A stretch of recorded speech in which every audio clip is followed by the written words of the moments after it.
Hello, I'm Sunny Williams. I'm up here on the International Space Station. So this is Node 2. This is a really cool module. Of course, most of these modules you'll see they have 4 sides and they're put together. That way we could sort of work on a flat plane, either a wall, a floor, another wall, or the ceiling. But you know, again, all you have to do is turn yourself and your reference changes. The reason I'm bringing that up is because this is where 4 out of 6 of us sleep.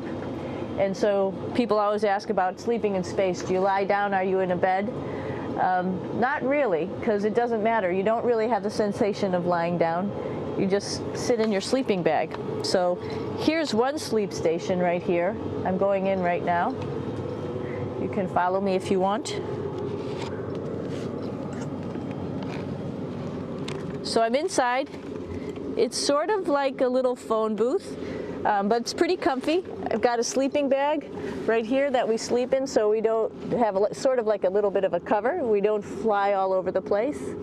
But you know, you can sleep in any orientation. I have it sleeping, feeling like I'm standing up right now, but like you saw, I'm on the floor. But it doesn't matter if I turn over and I sleep upside down. I can't have it, I don't have any sensation in my head that tells me that I'm upside down, so it really doesn't matter. The sleep station is also like a little office. We've got a computer in here. As you can see, we've got a couple little toys. I've got some books. I've got some clothes and other things that make it sort of like home. I'm coming out. And just for reference, that's one sleep station. This one's another. Right here. There's one on the ceiling, if you want to call it. Right here. And then there's a 4th on the other wall over here. So all of us sleep in a little bit of a circle. All right, come on back. There's more to show you.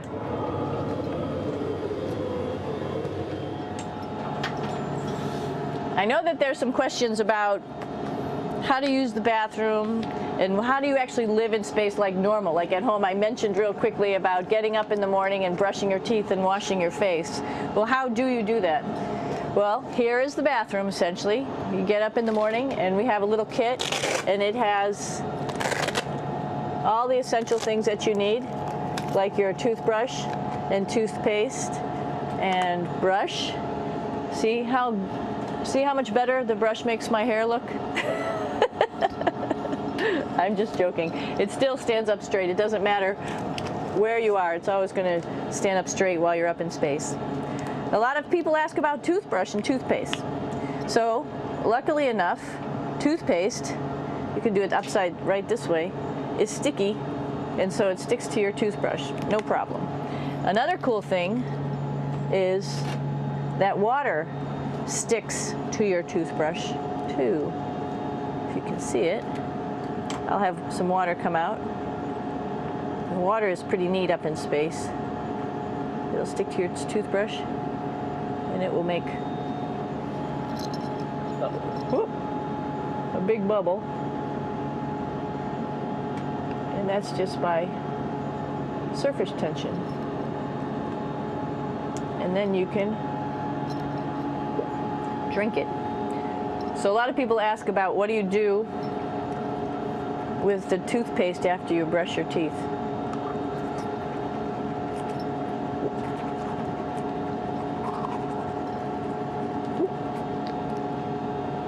Two options. Swallow it, and it's sort of like mouthwash, but it tastes a little gross. Or you can just spit it out in a paper towel, and then you don't have to worry about it. Swallowing thing I wouldn't recommend at home. I'm only up here for 4 months, so it's not that bad. One of the most pressing questions about living in space, of course, is the bathroom. So let's take a look at that little piece of work. Come on in.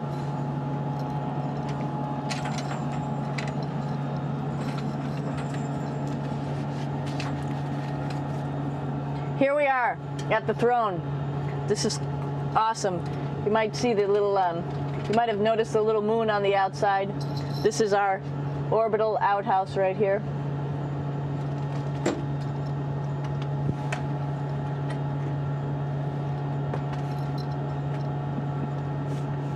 And of course, it serves for two functions. Number two, right here. I'll show you. But you see it's pretty small, so you have to have pretty good aim, and you'll be ready to make sure things get let go the right direction. And it smells a little bit, so I'm closing it up. And that's of course for number two. And this guy right here is for number one. So they're sort of two slightly separate functions, but you can do a little, essentially both, by hanging on right here and doing number one and number two. I might add it's color coded, so you really don't get it mixed up, which is nice. This is yellows for number one. And also there's a selection of paper. People always ask about toilet paper. What do you do with toilet paper? What kind of toilet paper do you have? We have gloves, just because sometimes it does get messy. We have some Russian wipes, which are a little bit coarse if you like the coarse type of toilet paper. We have some nice tissues, which are nice and soft if you like soft toilet paper. We have Huggies, just for any cleanup. You know, we were all babies once, and this sort of helps.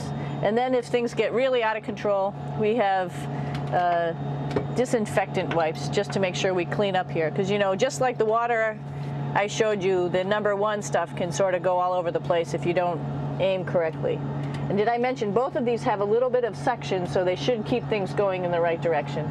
But like I said, sometimes things get a little out of control if you are out of control yourself flying around. So we have lots of protective stuff.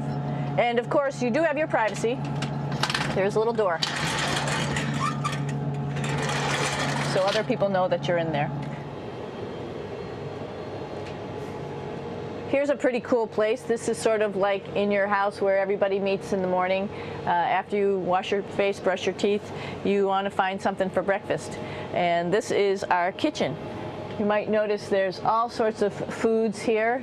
It's like opening the refrigerator. You got all your different stuff that you want to have: drinks, meats, eggs, vegetables, cereals, bread, snacks. And that's a good place. That's where you find all the candy. Side dishes, and then some little power bars just in case. So we have all this type of food. Some of it is dehydrated, and so we have to hydrate it, fill it up with water. Some of it is already made, and then all we have to do is heat it up. So something like this, I'm pulling out barbecued beef brisket. Pretty yummy. Not only is this food made in the US, but we also have food here from Japan. We've got Russian food. As you can see, all these red containers are filled with food that's from Russia. And then we get some of our specialty stuff, some things that we like, some of our favorite stuff that your family can send up. In fact, I like fluffernutters, and so I got sent up some fluff so I could make my fluffernutter with peanut butter. So you have a lot of food up here, no problems. Now, I'm going to say where we are. So right now, we're in the Japanese laboratory. It's one laboratory out of many here on the International Space Station. It's actually on the left-hand side. If I was International Space Station and I was flying through space like this, my left hand would be where the Japanese laboratory is.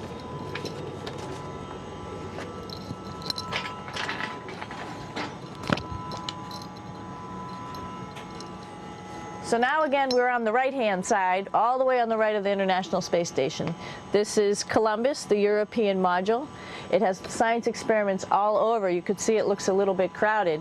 And here we do a lot of our medical experiments.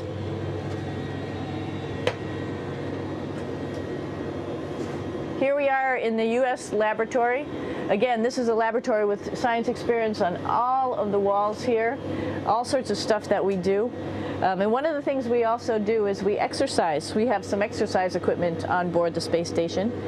We need to do that because we lose bone density and muscle mass while we're up here, and that's a result of not having to fight against gravity.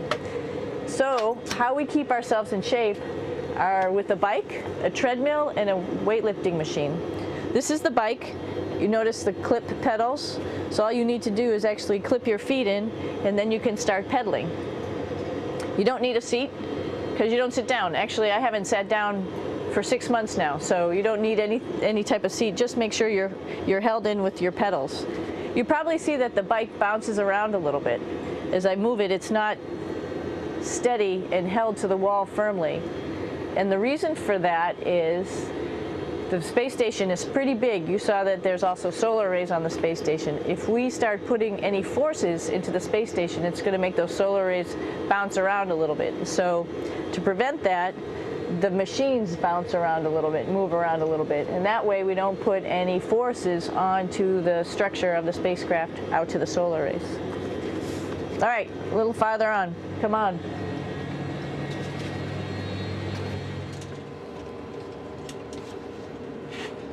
I'm here with my two buddies in the airlock.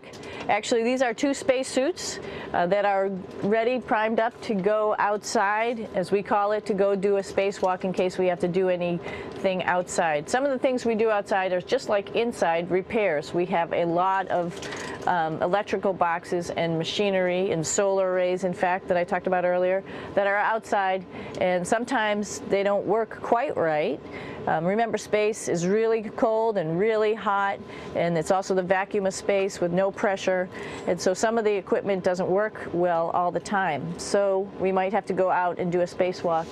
Right behind me is actually the hatch that you go out into space, and right now we have it filled up with a couple other spacesuits because we've got 4 of them up here and some of our tools. But right behind here is the hatch in which you actually go right outside into the vacuum of space.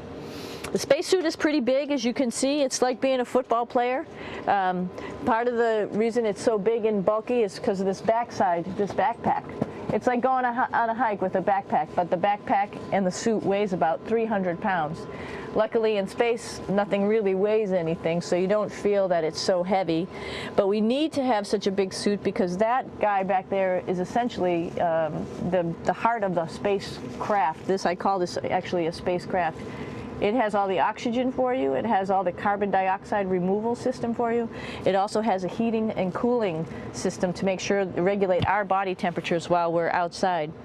It also has a computer, so it tells you on a display here if there's anything that's going wrong with the suit, if we're running out of oxygen, if we have too much carbon dioxide, or any type of electrical problem. So it's a pretty awesome little spacecraft, and actually got to go out, use my little spacecraft a couple times, and it worked like a charm. Lucky that it works very nice. You might want to see what the helmet looks like. It's pretty cool too. We don't usually go out like this, so you usually can see when the helmet's open. So you can see what it looks like inside. Somebody's little head would be inside of here. So you can see, you can turn your head all the way around while you're inside of there, but the helmet stays still. So that's determines how far you could see. And it's usually pretty sunny out there, so we have to wear our sunglasses, and this is our sunglasses right here, which make you look pretty cool.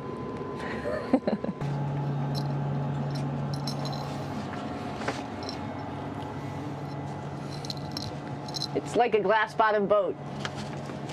This is the cupola. It sticks down below the space station. It's one of those places you find yourself hanging out in all the time because all you want to do is look back at our planet. I think some questions I had were about what do you do in your free time?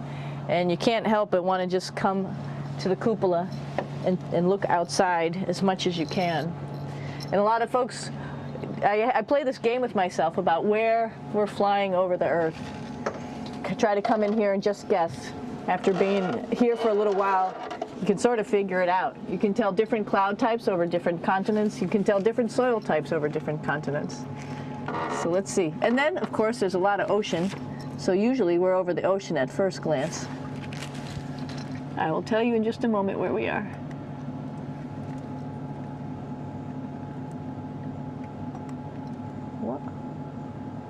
There we go. Oh, right now we are right over Africa. It's a little bit cloudy, as you can tell, but we're right over the continent of Africa. Hey, what's that? I think that's a Soyuz spacecraft. That's the spacecraft that's taken us home to planet Earth today. Oh my gosh. We might have to go take a look at that. That's pretty cool. It's a little bit smaller than the rest of the spacecraft, the space station, so you'll see if we go there, it'll be a little bit more crammed. But we're going, you can look all the way back to the back of the spacecraft, which is where the Russian segment is, and then you could look all the way forward to the front of the spacecraft, where the Japanese laboratory, the European laboratory, and the American laboratory are, and then back to the solar arrays where we started this morning when we were looking out the Japanese window.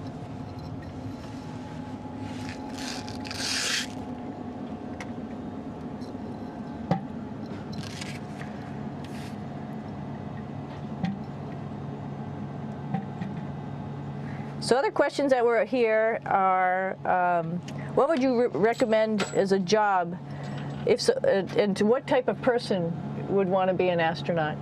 I think people who would like to explore, of course people who like math and science, that's what this is all about. We have people in the office who are doctors, teachers, veterinarians, engineers, pilots, so all sorts of people become astronauts, and I think if you see it's just sort of cool, so I think people who like to do a little adventure and like to do cool stuff probably usually become astronauts. Hey, one thing I didn't show you, or I talked about but I didn't show you, was the exercise, another piece of exercise device, which is the advanced resistive exercise, and that's what this is right here. This is ARED, and you could probably see this bar. Let me just do a little bit of maneuvering here. Stand by. You have to set it up just like at any other gym.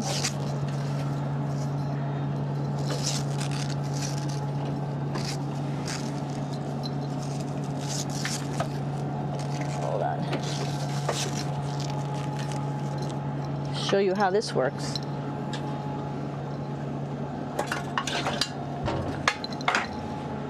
So you can see you can change your attitude just by going from one module to the next, going up from the cupola down here. This is what we call the ARED, and with this you can lift weights based on vacuum in these cylinders, just like you do at home at a gym. For example, if I wanted to do a squat, I could do it like this. Oops. I should need some weight on this thing. I'm not lifting with anything, so it's too easy. One of the cool things you could do things that you can't do at home. For example, single leg squats with just one leg, because the other leg, you won't fall over. So all sorts of stuff. You can also do bench press. We have a bench that we could add on here, so you can work on your beach muscles.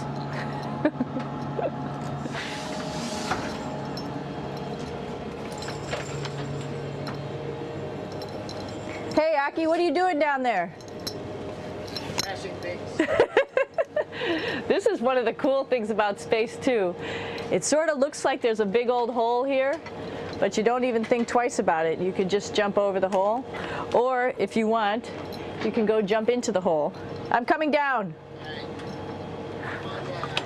Woo!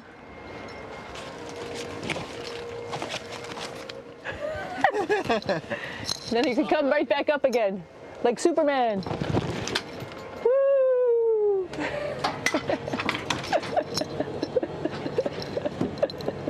We're lucky we have a really cool big space station that you can fly around in. That's actually called the PMM. You might have saw it out the window. It's a big silver canister. What's really great about that is it's essentially our closet in our pantry, or whatever you want to call it. We have extra food down there, we have extra clothes, we actually throw the trash out down there. So it's nice and organized, and we have all of our stuff that we need while we're working in all these other modules all stowed in this location down here.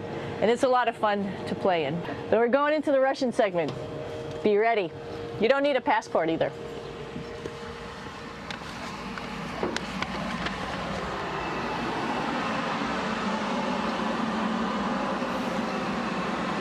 It goes a lot farther back than this. We'll go take a trip and say hello to the boys down there in just a minute. Well, let's do that first, actually, and then we'll go down to the Soyuz at the very end. This is Yevgeny. Hi. Doing a little tour.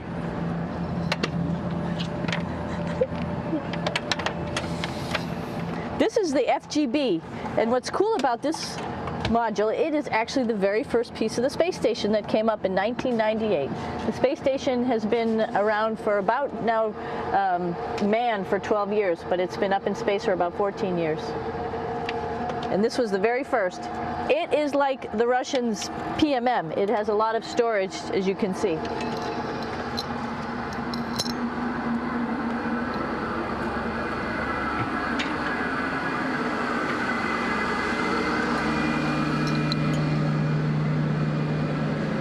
Можно?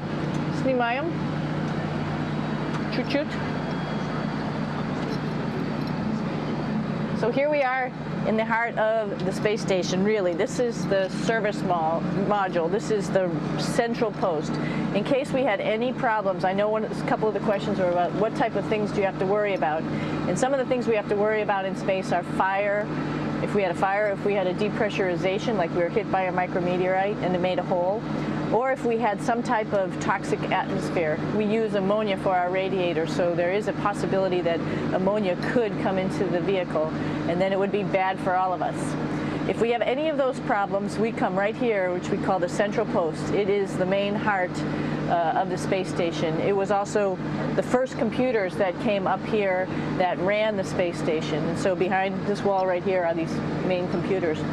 So we gather here as a group of 3 or 6 and then figure out how we're going to either fight the fire, patch the hole, or solve the toxic spill. And what's cool about this module, of course, it's the central post. It also has great windows right down toward Earth. It has controls to fly in visiting spacecraft if they need some assistance right here.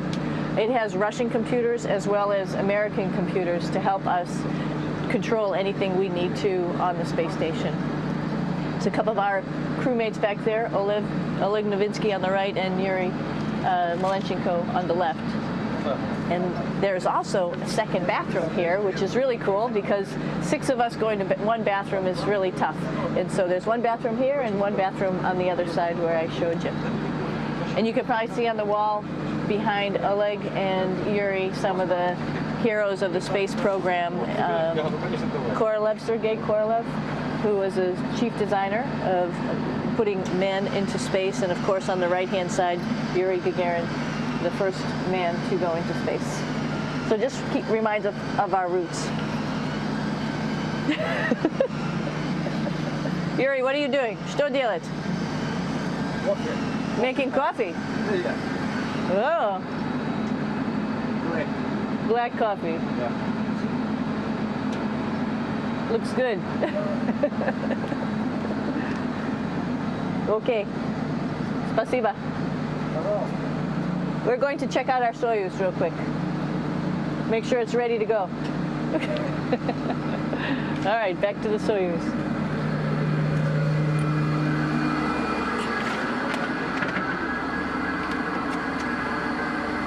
I'm going to stop here just for a quick second. You can see on the Russian spacecraft there's also other modules that stick out, down, and above. Right here is, let's see, I'm trying to be oriented. That's a place where we do spacewalks from for the Russian side. There's Russian spacesuits in here, and also a visiting vehicle which brought fruits and vegetables and becomes a trash container when we undock.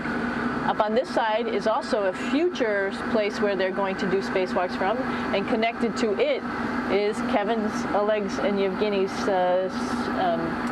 Soyuz spacecraft. And now let's go see ours. Whoa! Извините, No problem. это пробка.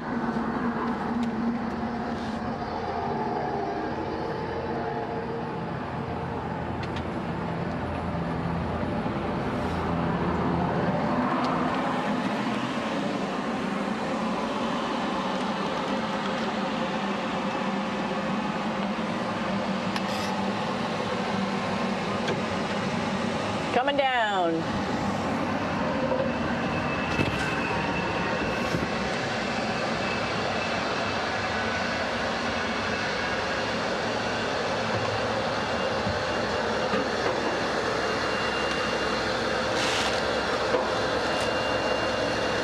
tricky getting in here.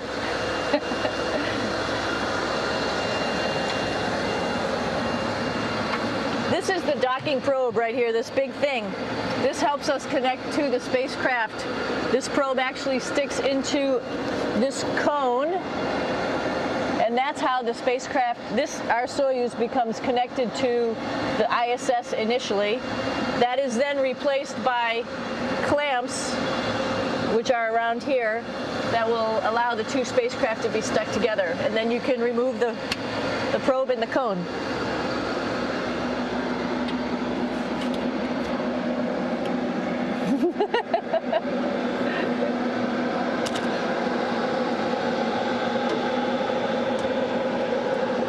You okay?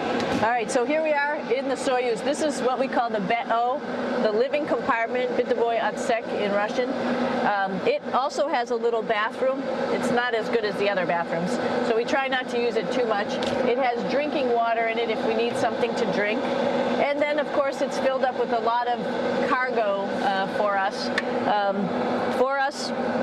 Bringing up and also bringing back down. It has a second purpose when it comes back to Earth. It serves as a garbage container.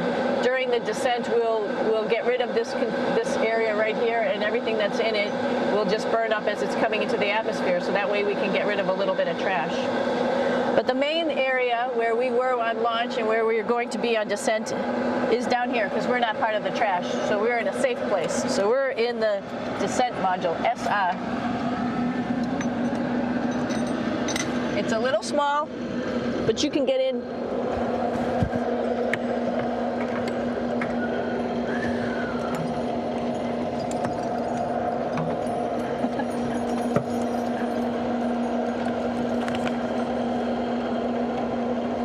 Not sure how well you could see in here. Hold on for a second. I'm going to turn it up this way, just so you could see the hatch and you could see Kevin. It's a little bit small, but we'll come in and show you around. You coming in? Probably not. Okay.